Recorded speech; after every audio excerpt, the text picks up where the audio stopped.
Stem cell को लेके काफ़ी सारे सवाल आते हैं मेरे पास कि क्या स्टेम सेल में ट्रीटमेंट हो सकता है न्यूरो डेवलपमेंटल प्रॉब्लम्स का, जैसे ऑटिज़म हो गया या सेरेब्रल पॉल्सी हो गई या कोई जेनेटिक प्रॉब्लम हो गई। तो न्यूरो डेवलपमेंटल प्रॉब्लम का मतलब यह है कि ब्रेन की वजह से बच्चे का डेवलपमेंट और बच्चों की तुलना में पीछे है। और क्या स्टेम सेल से उसका ट्रीटमेंट हो सकता है, उसका जवाब मैं इस वीडियो में देना चाहता हूँ। तो स्टेम सेल का मतलब ये होता है कि एक ऐसा सेल जिससे बॉडी का कोई भी सेल बन सकता है। और अगर ऐसा हो सकता है तो अक्सर ये लगता है कि इससे ही इलाज होना चाहिए, क्योंकि अगर कोई भी सेल बन सकता है तो हम उसको रिप्लेस कर सकते हैं। तो इन थ्योरी में तो ये बहुत अच्छा लगता है कि हाँ, ये चीज़ होनी चाहिए या ऐसा कोई इलाज होना चाहिए कि जो चीज़ ख़राब हो गई उसको हम स्टेम सेल से रिप्लेस कर दें, और हर कंडीशन का ही इलाज ऐसा होना चाहिए। तो स्टेम सेल पाने के लिए या तो फिर अर्ली स्टेज पे जब बच्चा पैदा हुआ है तो उस स्टेज पे एम्ब्रियोनिक स्टेम सेल को कलेक्ट किया जा सकता है, और या तो फिर बाद में जो स्टेम सेल है वो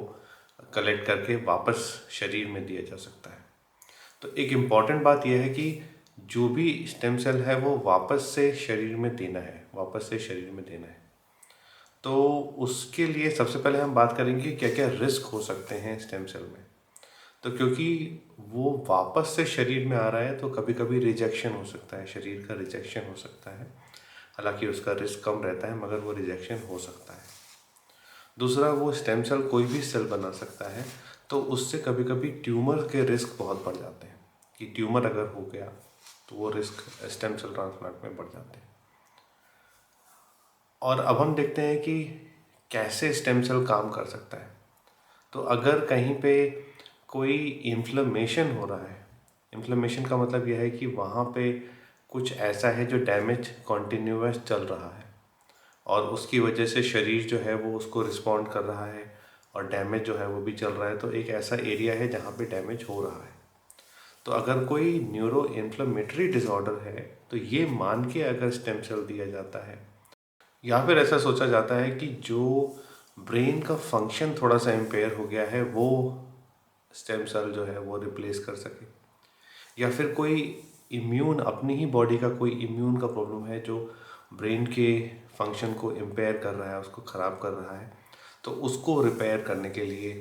तो इन थ्योरी ये सोचा जाता है कि अगर स्टेम सेल है तो या तो किसी इन्फ्लेमेशन को कम कर सकता है, या शरीर ही अपने शरीर को डैमेज कर रहा है, कोई इम्यून रिस्पॉन्स हो रहा है, या तो फिर उसमें सिर्फ ब्रेन के फंक्शन को एनहांस करने की क्षमता हो। ये तीन चीज़ों को लिए in theory stem cell use करने का एक ख्याल आता है कि हाँ, ये चीज़ स्टेम सेल जो है वो ट्रीट कर रहा है। तो इसका आंसर ये है कि अभी के टाइम में कोई ऐसी कंक्लूसिव स्टडी अवेलेबल नहीं हुई है जिससे ये पता चले कि जो स्टेम सेल आप दे रहे हो बाहर से, उससे कोई ब्रेन का फंक्शन इम्पेयर हो जाएगा, जो इम्पेयरमेंट है वो ठीक हो जाएगी इन द लॉन्ग रन। और कोई भी न्यूरो डेवलपमेंटल का ऐसा नहीं कि कॉन्टीन्यूअस वहाँ पे कोई इन्फ्लेमेशन हो रही है, यहाँ पे कोई समस्या है जिसको जाके स्टेम सेल ठीक कर देगा। क्योंकि ऑटिज़म या फिर जो और न्यूरो डेवलपमेंटल प्रॉब्लम्स हैं उसमें बेसिक प्रॉब्लम बहुत छोटे लेवल पे होती है और बहुत वाइड लेवल पे होती है। तो न्यूरॉन्स कैसे फंक्शन कर रहे हैं, इंफॉर्मेशन कौन से ट्रैक से जा रही है, तो स्टेम सेल्स के द्वारा उसका ट्रीटमेंट संभव नहीं है। और जो भी स्टडीज़ आई हैं उसमें बहुत क्लियरली बोला गया है कि ये कंक्लूसिव नहीं है। और जो रिस्क है इसका, जैसे मैंने बोला कि रिस्क है कि कोई भी चीज़ आप फॉरेन बॉडी में डाल रहे हो, हालांकि बॉडी का अपना स्टेम सेल ही है, वो फिर से बॉडी में आ रहा है तो रिजेक्शन का चांस रहता है, प्लस ट्यूमर का रिस्क जो होता है वो बढ़ जाता है क्योंकि स्टेम सेल जो है वो प्रोलिफरेट कर सकते हैं। तो ये दो चीज़ें जब हम देखते हैं और ये देखते हैं कि जब हमें पता ही नहीं है कि हमारा कॉज क्या है और ये पता नहीं है कि वो चीज़ कहाँ पे जाके लगनी है, तो हम जस्ट ब्लाइंड ट्रीटमेंट कर रहे हैं कि हाँ, स्टेम सेल है तो स्टेम सेल जाके कुछ कुछ तो करेगा, कुछ तो इम्प्रूव करेगा, बट जो रिस्क इसका है वो काफ़ी ज़्यादा है। और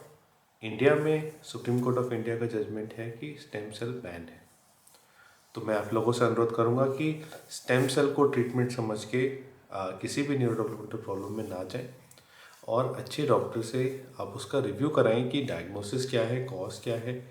क्या हो रहा है ब्रेन में, और उसके लिए सबसे सेफ़ और बेस्ट तरीका क्या है। जल्दी से बच्चे को ठीक करने जाएंगे और पैनिक में चीज़ें करेंगे और नॉन साइंटिफिक लोगों के बहकावे में आ जाएंगे कि ये भी कर लीजिए, ये भी कर लीजिए, तो आप देखेंगे कि समस्या जो है वो और बढ़ जाएगी। समस्या को बढ़ाना नहीं है, उसे कम करना है। Thank you.